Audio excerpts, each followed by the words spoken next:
Good morning. Welcome to Walking Boxing. It is Sunday, August the 3rd, 2025. And I'll say it again, what an absolutely beautiful day it is here in the Massive Ranges. Look at that behind me there, just gorgeous. It probably looks better in person than it does on video, but anyway. On this day, we'll start with today. As always, let's go back to 1974 when Cuba's Jose Napolez knocked out American Hedgeman Lewis in the 9th round to defend the world welterweight title. That fight took place in Mexico City in 1986. The great Julio Cesar Chavez defended his world 130-pound title, so the super featherweight title, with a decision win over another great fighter, Rocky Lockridge. That fight took place in Monte Carlo, Monaco. Now, another exotic place. See, back then, it just seemed like a lot of these big fights, and I never really noticed it back in the day when I was watching them or reading about them, whatever, that all these exotic places. Now, Monaco, now no... Triple G had a bit of a fascination with Monaco at one stage, but it's interesting going back and visiting all these, or revisiting all these fights from yesteryear and seeing where they took place. These days, I suppose it's pretty basic. It's Vegas, it's London, or it's sort of Saudi Arabia. That's sort of where all the big fights take place, don't they? So, recenter myself there. But Julio Cesar Chavez, one of my favourite fighters, and probably a little bit like Mike Tyson, probably, I think, in my opinion, cops a lot of unnecessary criticism. People tend to, like they do with Mike Tyson, tend to focus on the flaws in his record, I suppose, and his career, rather than focusing on the great things. And one of the things about Julio Cesar Chavez is, I think he had 115 fights. Up until his last probably dozen or so, he'd only lost one fight in his whole career against Frankie Randall, which he avenged twice. One immediately afterwards, and the other one was about 10 years later. But people say he fought, the cab drivers and all that sort of stuff. Have a closer look at his record. Some years, like in his career, he averaged between 5 and 6 fights a year, which is amazing. Now, again, people say, well, look at all the cab drivers you throw in there, and I think he won his first, was it 87 fights or something like that? Now, the thing is, what you got to look at if you look at his career closely is that, yes, there are a lot of those type of fighters thrown in. Fighters not necessarily losing records, but they might have been 3 wins and 4 losses, or 5 wins and 6 losses, all this sort of stuff. And I get that there's criticism to be had there. But if you look carefully, you'll see that those fights are interspersed in between the big fights. And he fought everyone that could possibly be fought in his career, and beat probably all of them except probably Oscar De La Hoya, really. Arguably Pernell Whitaker, of course, but those fights he always used as tune-ups in between. If you look at in-between fights like, oh geez, there's too many to put in there, like a Meldrew Taylor and Oscar De La Hoya, or one other, Hector Camacho, those fights, you'll see that there might have been one, if not sometimes even 2 of those types thrown in between each other, just to keep him busy. So that's why I don't take, like probably a little bit like Mike Tyson, I get a little bit on the back foot when people start criticising Julio Cesar Chavez and his record. Because as I said, there might have been some cab drivers in there, but they were firmly sandwiched in between, fighting the absolute best of his generation. This is probably the thing. You can probably look at someone like a Floyd Mayweather. He cops it. He's 50-0, but he cops it for arguably fighting a lot of fighters who were past the peak. I still don't subscribe to a lot of that, because at those stages he was probably past it a little bit himself. But anyway, that's another argument. But the thing with Julio Cesar Chavez is he fought the best fighters in the absolute prime and avoided nobody. So Julio Cesar Chavez, while out of those first 87 fights, there might have been maybe 25 of those opponents that might not have been around the mark. The fact that the other 60 odd were is just amazing. So one of the greats of all time, Julio Cesar Chavez, arguably top 10 of all time, in my opinion. One last thing on this day, 1966, a young fella named Eric Esch was born. You're probably thinking, who the hell is that? Well, it's Butterbean, who would I think he would start his career as Eric Ish or whatever it is, but would later become Butterbean. He was actually born in Jasper, Alabama. Now, you might be thinking, yeah, so I'm just wondering if that is the same town that they use for Roadhouse, but not the one from a couple of years ago, the one from 1989 with Patrick Swayze. That fight, sorry, not that fight, that movie took place in Jasper. I just don't know whether it's Jasper, Alabama or Jasper somewhere else. So just a little bit of a fun fact there. So yeah, the great performer, great entertainer, great 4-round fighter, Butterbean, born on this day in 1966. All right, what's going on? Well, as has been the case for most of the week, probably not a lot has been going on as far as fights goes and announcements goes and all that sort of stuff. Of course, we're leading up to September 13, which will be the next big fight. Well, that's probably for the world team. For us Aussies, we've got 2 fighters on the same weekend in a couple of weeks' time. Andrew Maloney in the world title eliminator against Archie Cortez in Mexico. I did say yesterday that has been put back a week, so it's the 16th. And then you've got Sam Goodman fighting Nick Ball for the WBA featherweight title on the same day. This, I think it's just the morning after. So I think here, actually I'm assuming if Andrew's on the 16th, that'll be the 16th in Mexico. So it'll be the 17th here in Australia. And that morning, so before Andrew's fight, will be Sam Goodman. I think that card starts at is it like 3:30 in the morning or something like that. And I think it's Atama and White is the main event in that. So if you want to watch that, it's going to cost you $50 on pay-per-view. Now, we want to support Sam Goodman, but I'm not sure getting up at 3 or 4 o'clock in the morning and paying $50 is probably there yet. We'll see. I might just get up and watch the replay on YouTube a little bit later. But anyway, best of luck to Sam, and of course, best of luck to Andrew and that. And we'll cover those fights in more detail, obviously, as they get closer and then afterwards as well. But on the world scene, probably the thing that's probably been sort of more in the open in the last, it's hard to believe, is it days, weeks, months, whatever, is just where a lot of our young stars, or maybe not young, but just stars are at as far as their careers go. Now, I don't know what's happening at the moment. There's 3 fighters at the moment just in limbo. We've got Gervonta Tank Davis, we've got Ryan Garcia, and we've got Keyshawn Davis. Now, there's probably more. I'm just using those as an example, but those 3 fighters are all in limbo at the moment. We've read lately that Gervonta Davis was retired, then he might be talking about a Manny Pacquiao fight. The thing is with it all is that he fights once every year, once every 18 months. He's really, 30 years old or whatever now, so he's not a young fighter anymore. But you've got to wonder where he's at when he's never really been able to get traction on his career. Now he's having all sorts of dramas outside the ring. I'm sure we've all read about those. And then you've got Ryan Garcia, who had superstardom at his feet, even though he did lose to Tank Davis. He rebounded with that unbelievable win over Devin Haney, and then just spoiled the whole lot by just not even turning up against Rolly Romero. And now he's apparently got issues outside the ring and whether he's going to come back, and he's in, he's out, he's in, he's out. Problems with his promoter. I mean, this is a really bankable young guy, 26 years of age. So, and then you throw in the last couple of days, Keyshawn Davis. I saw an interview with him where now he's saying, well, I'm pretty much semi-retired. The guy's just won his world title, then came in, 4.5 pounds overweight to lose that title.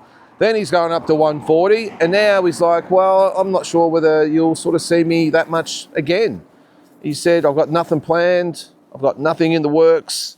At the moment, you could probably call me semi-retired. I mean, what is going on with these young fighters? They either don't fight often or they don't fight at all. And it's all just about, look, I get it. It's all about the coin and getting the big paydays, but they're not even doing that. Or they get one big payday and then that will do them. I just don't understand it. And 3 unbelievable talents.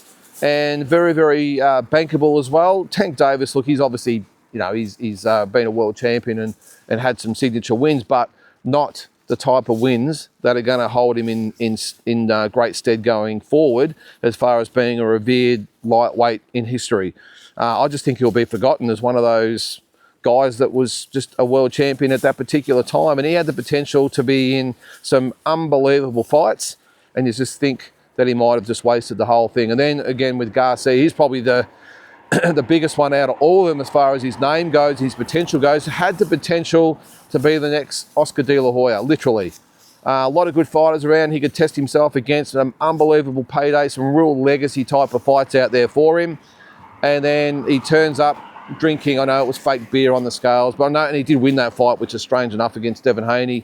But just the really out there behaviour, and I know they say he's got bipolar and all that sort of stuff, but I mean, that's fine, but he's still a professional athlete taking big paydays. But again, inactive. He has a fight where he looks great and then he looks really ordinary. Well, how do you go from the Devin Haney fight to the Rolly Romero fight? Unbelievable.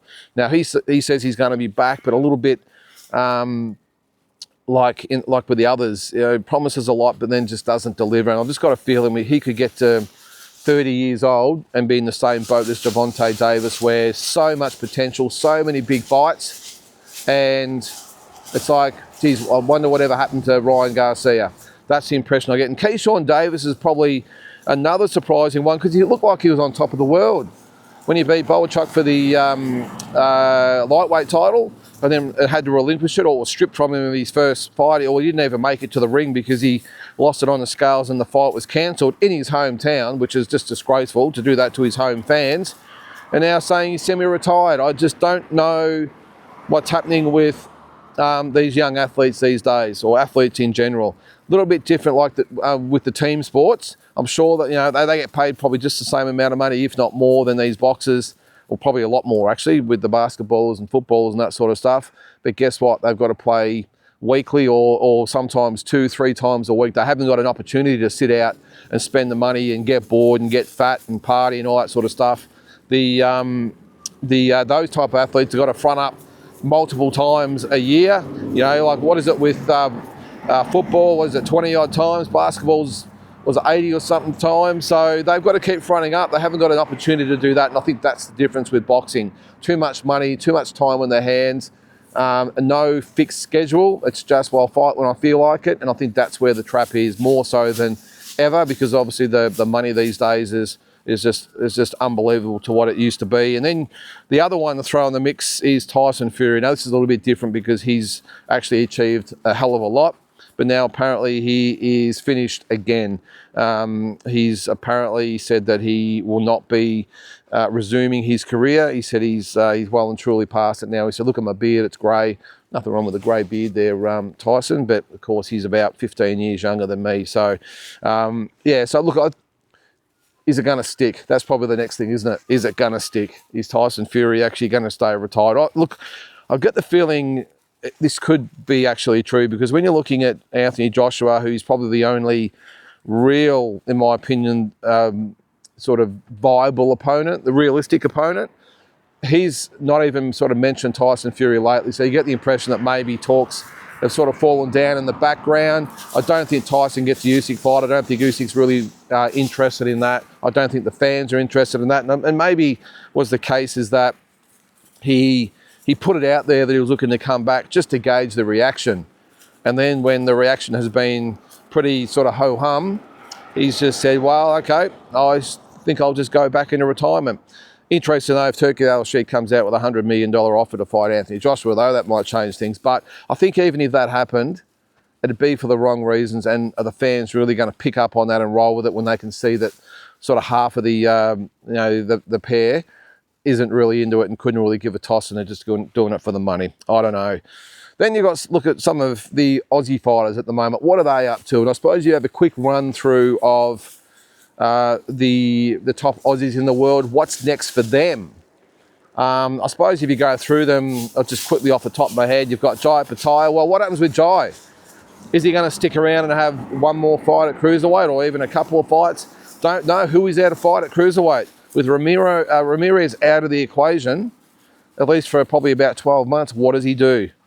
And I reckon they'll be sitting around pondering that at the moment about what do we do. I've got a feeling he might have one more fight against a voluntary, and then you'll see him step up. I did say I would love for him to fight Floyd Masson, But whether that's the sort of fight that he wants in the meantime, I don't think there's anything wrong with it. He fought Claudio Squayo, who I don't think is as good a fight as what Masson is. So that could be a possibility. If not, I reckon just one more fight, and then they'll just move up. They'll say, look, what's happening with Zurdo? You're in or you're out. And if he's still sort of up in the air and they're stuffing him around, I just think he'll go up.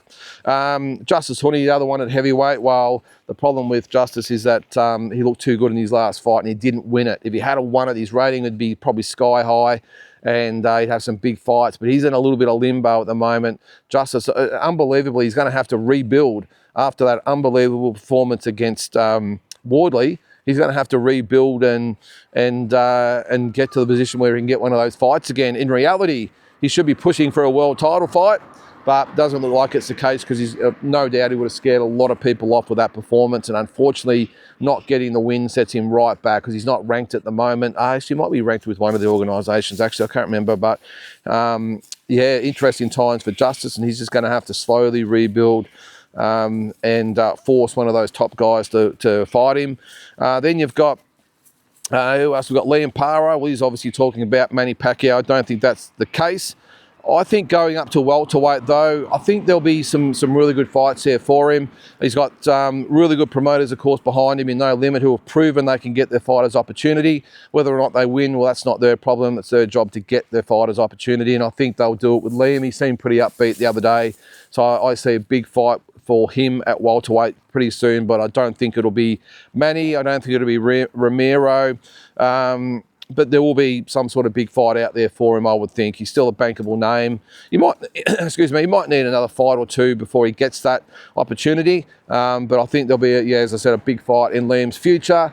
Then you've got, the Maloney boys. We've discussed Andrew. He's up against RG Cortez. Jason's the interesting one. What's next for Jason? He looks still in really good nick. He looks really enthused mentally, always in good condition physically, of course. But, yeah, he still looks up and about. And, again, Tony Tolge, his manager, has always shown an ability to get the boys big fights. So I've got a feeling at some stage that he will get another big opportunity. It might be in Japan again, very popular over there. But you look at the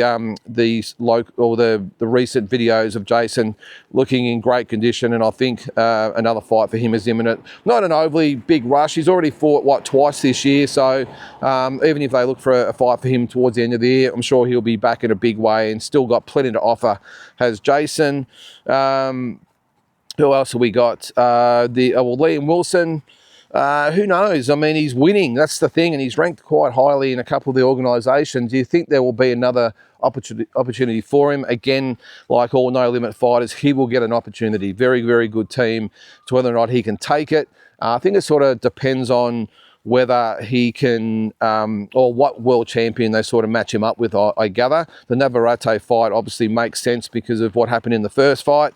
Not so sure going against O'Shaquie Foster or Gary Russell would be the smartest idea, but Navarrete's proven he can go with him, and maybe that's the fight for Liam.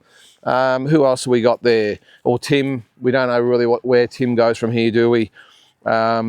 I think the main thing for Tim at the moment, let's just leave it at he just needs, in my opinion, the rest of the year off, and maybe it's a move to 160. Maybe that's the go. But even at 154, not quite sure how he gets back up the ladder, but maybe, as I said, take the rest of the year off, have a real good think about it, go up to 160 and almost clean the slate and go again at 160 and see what we can do there.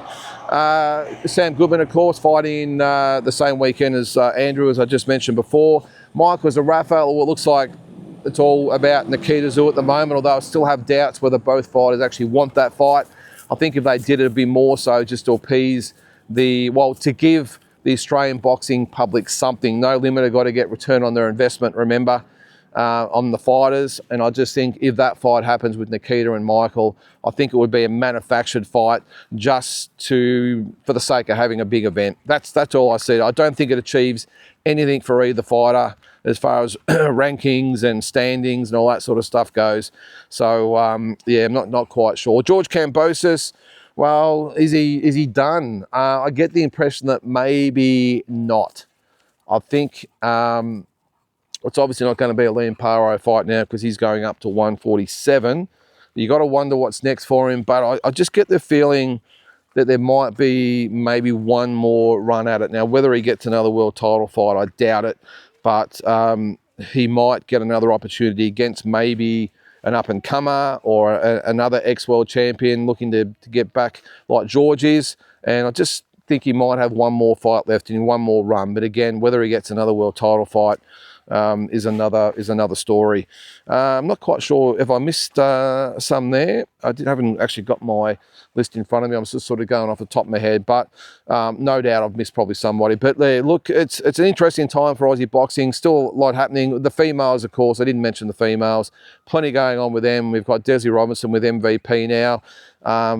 So she's going to get some opportunities. Obviously, Shanika Johnson, the undisputed champion, she's going to have them lining up to fight her. Sky Nicholson on the way back at 122. She'll get another world title fight. Don't worry about that. I'm hoping Shannon O'Connell can get one more run out as well. Ebony Bridges is back with MVP also. So it's all happening for Aussie boxing at the moment. And again, I apologise if I've missed someone there. There's bound to be somebody. But apart from that, guys, that's going to probably do it for this Sunday. Give us your thoughts on the Aussie fighters, what they do next, and also your thoughts on the fighters I mentioned with Keyshawn Davis, Tank Davis, and Ryan Garcia. What happened with them, and what is in the water these days with these young guys, and why can't they stay dedicated and disciplined and give us fans what we want with those big fights? But anyway, guys, enjoy your Sunday. We'll catch you tomorrow.